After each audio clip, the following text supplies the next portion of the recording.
우리 계속해서 예레미야가 하나님 앞에 유다가 겪을 재난이 너무 크고 비참하기 때문에 하나님 용서해 주십시오, 이렇게 기도하는 내용이 진행이 이렇게 되었죠. 그래서 우리 4장 19절부터 21절 보면 이 기도의 내용을 기록하고 있습니다. 하나님, 이 백성을 한 번 더 용서해 주십시오. 저렇게 잔인한 바벨론이 내려와서 공격하면 뭐 뼈나 남겠어요? 그러니까 하나님 용서해 주십시오. 그러니까 이제는 오늘 본문은 하나님이 예레미야를 설득하는 거예요. 뭐라고 얘기합니까? 어떻게 내가 이 나라를 치지 않을 수 있겠느냐? 내가 자기 백성을 어떻게 용서하겠느냐? 이러면서 1절 보십시오. 너희는 예루살렘 거리로 빨리 다니며 그 넓은 거리에서 찾아보고 알라. 그러니까 지금 네가 빨리 나가서 예루살렘 거리, 수도 한가운데서 찾아보라는 거예요. 우리로 치면 강남역 한가운데 가서 찾아보라는 거예요. 찾아봐라. 너희가 만일 정의를 행하며 진리를 구하는 자를 한 사람이라도 찾으면 내가 이 성읍을 용서하리라. 그러니까 하나님의 심정이 어떤지를 아시겠죠? 지금 네가 대로에 나가서 하나님의 말씀, 하나님의 진리를 두려워하고 하나님의 말씀에 반응하는 한 사람이라도 찾아오면 내가 심판하지 않겠다는 거예요. 그만큼 이렇게 모든 사람이 일제히 하나님을 떠나간 상황이었다라고 하는 것입니다. 그래서 또 설득을 계속 하시는 것입니다. 그래서 7절, 내가 어찌 너를 용서하겠느냐. 이게 너라고 하는 것은 예루살렘 백성이죠. 유다 백성들 전체를 이야기하는 것입니다. 너를 용서하겠느냐. 내 자녀가 나를 버리고 신이 아닌 것들로 맹세하였으며 내가 그들을 배불리 먹인즉 그들이 간음하며 창기의 집에 허다히 모이며. 9절, 여호와의 말씀이니라. 최종 선고예요. 내가 어찌 이 일들에 대하여 벌하지 아니하겠으며 내 마음이 이런 나라에 보복하지 않겠느냐. 어떻게 용서하겠니? 어떻게 이걸 가만히 두겠니? 상처가 이제는 어떤 수준 이상으로 커지면 이제 도려내서 째서 이제 도려내야 돼요. 없애야 돼요. 여기에 붕대 감고 여기에 뭐 아무리 처치를 한다고 해도 그게 안 되는 것입니다. 도려내야 되는 것입니다. 그래서 이제 하나님이 예레미야를 설득하고 있는 것이죠. 지금 심판이 아주 다급하게 왔음을 예레미야가 직감하고 있는 것입니다. 그러면서 오늘 재밌는 것은요, 하나님께서 심판하시기 전에 예레미야에게 뭐라고 얘기하시죠? 1절 우리 읽었죠? 지금 빨리 나가서 정의를 행하며 진리를 구하는 자를 한 사람이라도 찾으면, 이렇게 이야기합니다. 착한 사람 찾으라 이렇게 얘기 안 했죠. 도덕적인 사람 찾으라 이렇게 얘기 안 했어요. 마지막 심판 때에 하나님께서 찾으시는 한 사람이 누구입니까? 하나님의 말씀을 두려워하고 하나님의 진리와 의에 반응하는 사람이라고 하는 거예요. 그 사람을 하나님 찾으시는 거예요. 그래서 이런 사람이 한 사람이라도 있으면 하나님이 심판을 안 하시겠다라고 하는 것입니다. 죄는 전체가 다 지었어도요, 하나님이 이 죄를 용서하는 것은 누구를 통해서 용서하시는 거예요?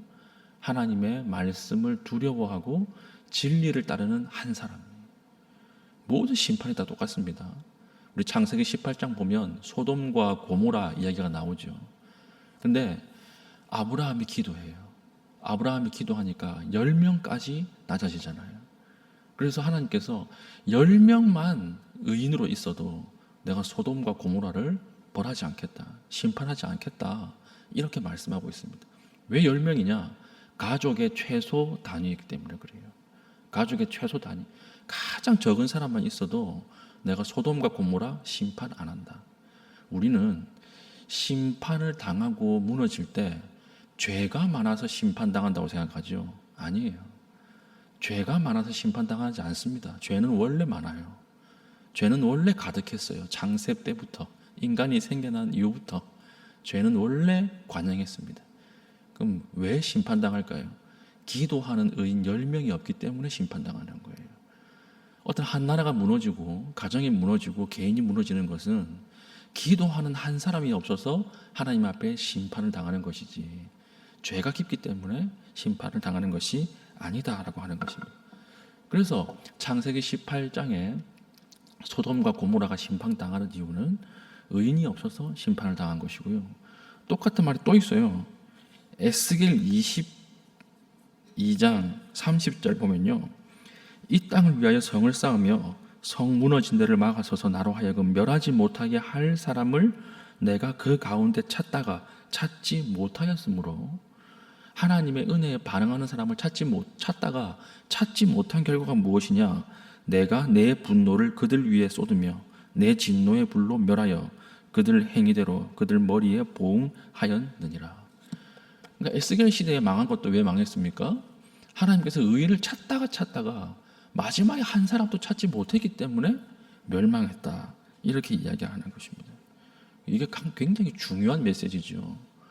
오늘 우리나라, 우리의 교회, 우리의 가정을 하나님의 은혜로 계속 몰아가는 그 한 사람이 누구여야 합니까?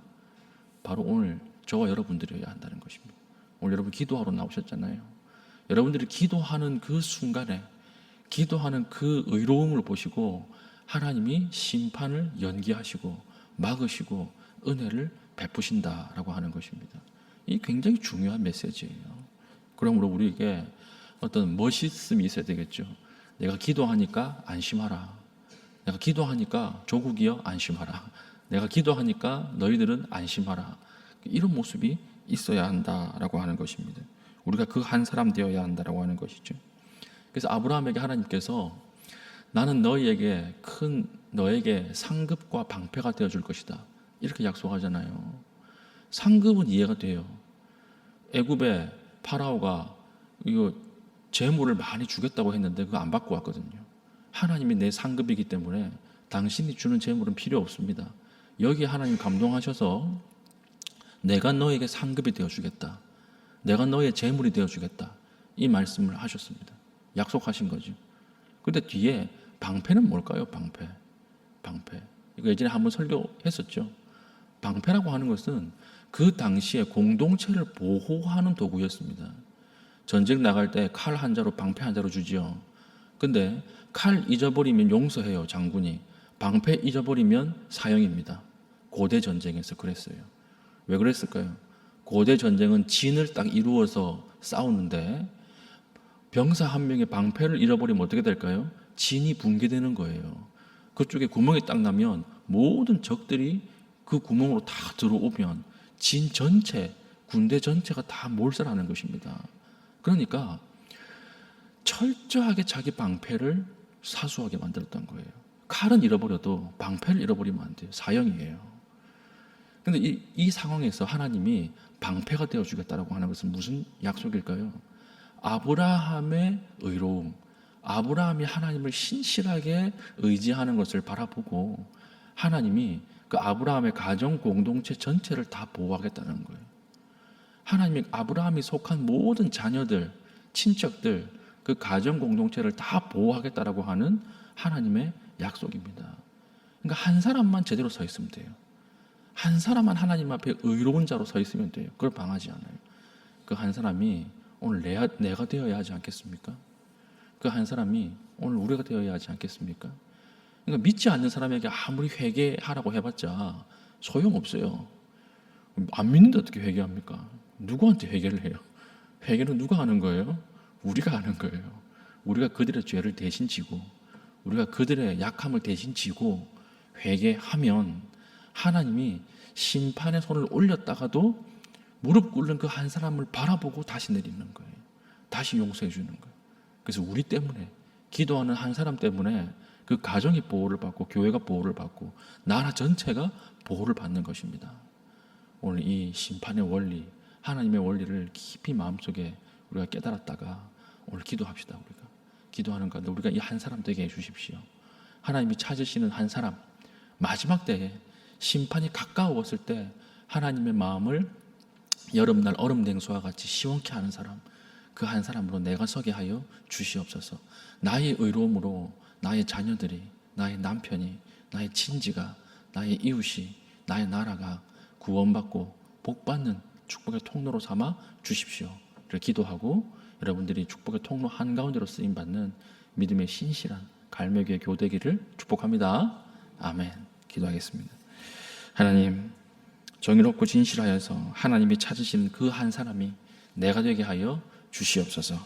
기도하시고 또 프로그램이 진행되고 있는 우리 청년부 수련회를 위해서 기도해 주시고 우리 개인적인 기도의 제목을 가지고 기도하신 이후에 자유롭게 돌아가시겠습니다.